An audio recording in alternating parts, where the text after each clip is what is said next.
তো hello guys, welcome to back. আমাদের আমার হরি মেলা শুরু হয়ে গেছে। তো আজকে মেয়ে ছেলের দল আছে, তাই তাড়াতাড়ি খেয়ে দিয়ে চলে এলাম কীর্তন শুনতে। তারপর যাওয়ার পরে দেখি এখনো মেয়ে ছেলের দলেই নামেনি।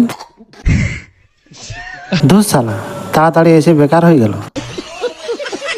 তারপরে এখানে দাদুগুলো মন দিয়ে কীর্তন শুনছে, তাই আমিও যাইয়ে বসে গেলি। ধুস শালা, কীর্তন শুনতে ভালো লাগে নাই, তাই উঠে পালিয়ে গেলি।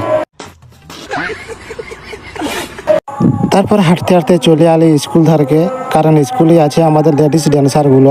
তারপরে আসার পর দেখি সবাই উপর দিকেই ভালছে। তার মানে কিছু বুঝতে পারলে তো, এই স্কুলের ছাদেই আছে সব কীর্তনের মেয়ে ছেলেগুলো। এই দেখ, বলতে না বলতে সব রেডি হয়ে আস্তে আস্তে সব নামতে শুরু করেছে। ওরা নামার পরে ঠাকুর থানা প্রণাম টনাম করছে, আর ছেলেগুলো এমন ভাবে বসে আছে যেমন এখানে কীর্তনটা হবে।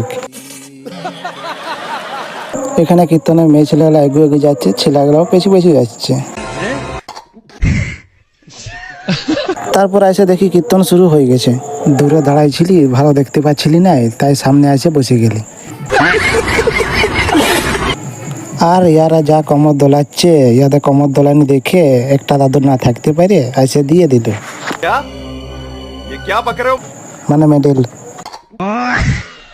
ধারে দাদুও দেখছে, আমিও দেখছি, দাদুও দেখছে। এই শালা, এটা কীর্তন হচ্ছে না অলকেস্টার হচ্ছে রে। যা কমর দোলাচ্ছে রে বাপ।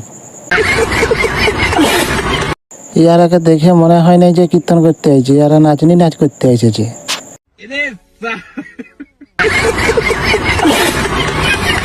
তারপরে মঞ্চের উপরে উঠে যায় একটা কান্নাগিনী সাপ।